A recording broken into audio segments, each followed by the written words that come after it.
everything's fine on 93.9 Dublin South FM. Sharad has got another story to tell us, because that story is also a very pertinent story about the Indian farmers. Today, we will talk about less important people. These are Khalistanis, the prominent group of Sikhs linked to separatist activities in Punjab, anti-nationals, terrorists, Maoists, Naxalites, goons, stooges of China and Pakistan, and last not least, Andolan GBs. Yes, we are talking about Indian farmers who have been addressed by these names. In a nation that proudly stands as world's leading producers of pulses and rice and wheat, the very hands that sow the seeds, it is not easy to hear these attributes. India's farmers, the provider for over 1 billion people, find themselves longing for fundamental dignity, justice, and empathy. And for those who have forgotten how food comes to their plate, these farmers toil in dry and barren fields under scorching sunshine, often 40 degrees Celsius up to 55 degrees Celsius, only to reap a harvest of despair for themselves. So while our homes and the television flashes with the image of IPL glamour and the billions flowing in the cricketing fanfare these days, these farmers, their own children, are enduring with skipped meals and missing schools. We know the irony, it's stark. Even while the nation, our India, celebrates record food grain production, as some may argue, the individuals who cultivate this plenty, they are sinking under the weight of financial debt. So how is it happening? Their plows, their ancestral gold, jewelry, tractors, which are symbol of self-reliance, they are being sold to cover medical expenses. In the far-fetched land, in the far-fetched farms of our vast country, land, traditionally a source of pride and security, is mortgaged to afford essential pesticides. And then comes the tragic death of a farmer which only initiates a cold and insensitive bureaucratic process of inquiry, eligibility, verification, and if at all the fortune favors the bereaved, a meager check of few thousand comes into their bank, and that can never replace a lost life. The most agonizing paradox remains now is the very people who feed the nation cannot afford to adequately feed their own family. But then our reports, our inquiries, and world's most rapidly expanding economy, India, the cultivators of this growth, they are reduced to mere statistics. And the irony and the problem with statistics is, statistics remove emotions from the facts. Still, all of us rely on statistics. Government projects statistics to glorify success. So in that flow, let me also throw some statistics, but merely with an intention to raise some conscience. Today's grim reality is further underscored by newspaper report of Hindu, April 23rd, and it is highlighting an alarming uptick in the farmers' suicide in Marathwada region during just first 3 months of this year. So the data from the Divisional Commissioner of Sambhajinagar, which was Aurangabad earlier, and it reveals that 269 farmers have committed suicide across 8 districts of Marathwada region. And this is a significant increase from last year, which was then 204 deaths. Beed district witnessed really a high suicide rate. It nearly doubled. And if you look at district-wise, Nanded 37, Parbhani 33, Dharashiv 31, Latur 18, Hingoli 16, Jhalna 13, and Beed, as we said, 71, Aurangabad 50. So these are statistics, but these are lives. We all missed this important news in our daily drama of the Godi media on the television as well as in the print media. Tragically, the aid received by families of these deceased farmers have been sorrowfully inadequate. With Jhalna, for instance, no aid has been dispersed, even though there have been more than a dozen suicides. And the situation in Marathwada in early this year only illustrates the overall systemic failure. And if you compare by the national average, we are talking about statistics, it is 31% increase in farmer suicides, and it is a crisis. Delayed and inadequate government aid further compounds the tragedy, and 2.95 crore, so about 3 crore rupees was requested from the government for the compensation, and believe it or not, as per the report, only 18 lakh have been dispersed. So the disproportionate eligibility criteria and pending inquiries that leave the grieving families in limbo, and it only highlights also the administrative apathy and the inefficiency. Even when the aid is received, it is about 1 lakh to 1.5 lakh, while again the statistics is the average debt burden is over 3 lakh rupees. So this compensation is only symbolic. The crisis in Marathwada, with its history of drought and groundwater depletion, it mirrors the distress in the other agrarian hotspots like Vidarbha and Bundelkhand also. And there too, the farmers are in distress. If you look at the history, the issue of farmer suicides in India, it wasn't there until 1990s. This is relatively a new phenomenon, and it was first time reported by a brave journalist called Palagumi Sainath, where he highlighted the distress of the farmers in Karnataka.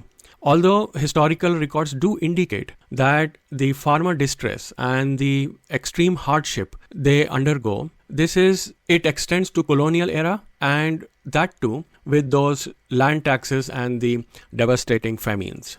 While these historical crises resulted in widespread poverty and mortality, death directly classified as suicides due to agricultural distress are less documented, and maybe they have been wrongfully categorized as injuries or some other reasons. But interestingly, if you notice that the surge in reported farmer suicides began in late 1990s, and it coincides with India's economic liberalization, with a further significant increase observed after the turn of the century. So again, some statistics here which paints a harrowing picture. Between 95 and 2018, nearly 400,000 farmers in India took their own life. And if you look at an average, it is 48 suicides every day. Imagine what would happen to any government, to the entire emotion of the country, if 50 soldiers were killed every day on the Indian borders.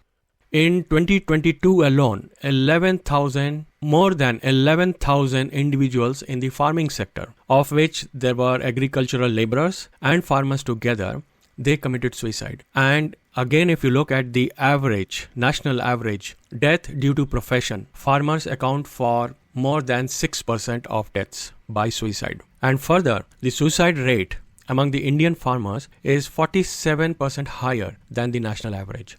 So something is seriously wrong, and this is not coming into the national debate as it should be. Geographically, if you look, the states like Maharashtra, Karnataka, Andhra Pradesh, Tamil Nadu and Madhya Pradesh, they have consistently a very high number of farmers committing suicide. In a big picture, farmer suicides in India are a complex issue, and there are many interconnected issues related to the farmers taking their own lives, and that includes the economic factors, the social factors, the governance, administration, and together it's a toxic mix of creating circumstances where the farmers are compelled to take their own lives.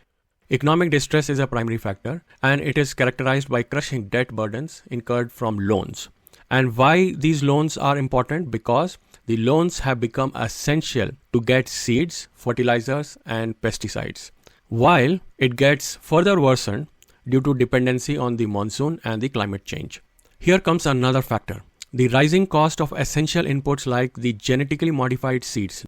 Now, this is the biggest villain of the modern times, I would say. This has contributed to high prices and the annual repurchase of those seeds. Earlier, the farmers were using their crops, part of the crops as seeds. But in this case of GM seeds, the genetically modified seeds, the farmers are compelled to repurchase. And then for these special seeds, they have to buy the fertilizers and the special pesticides. So together, it is squeezing the profit margins of the small and marginal farmers. The government schemes have a very limited access to the financial credit the farmers get.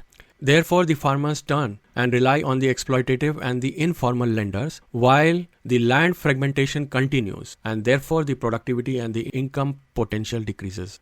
So there's this whole economics and the social factor that is coming into the play.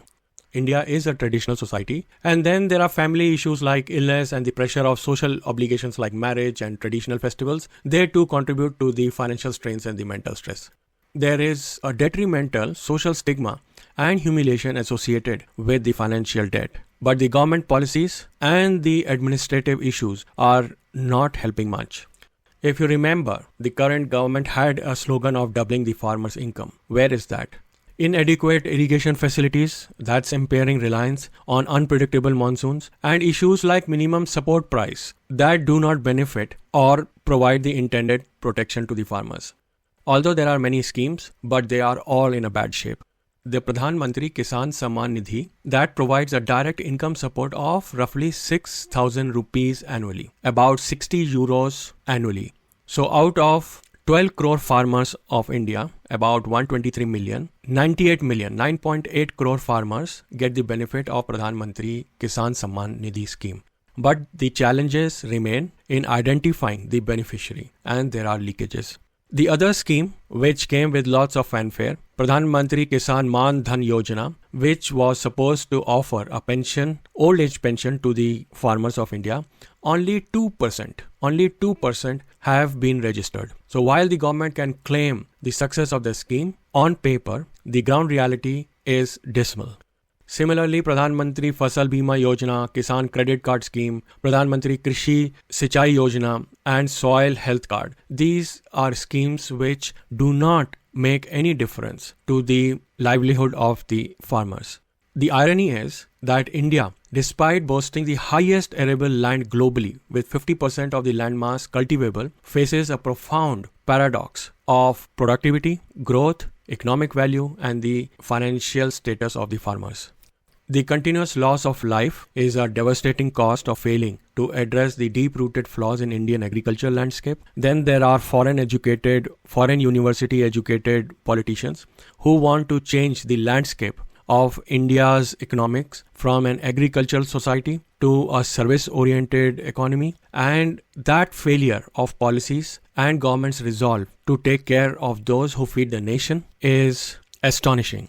With all this happening, when the farmers protest, as we witnessed during the prolonged agitation in 2020 and 2021 against the newly enacted farm laws aiming to deregulate agricultural market and the MSP, these farmers have to not only endure the harsh weather and the barrage of disapproving labels like terrorist and Khalistani and separatist and Maoist and the friends of enemy nations, they had to suffer a tragic loss of over 700 lives. This is no better than living in the British Raj. It will not be wrong to say that while our farmers continue to live in British Raj, rest of India ignorantly enjoys the cricketing season with an opium of glamour and false happiness.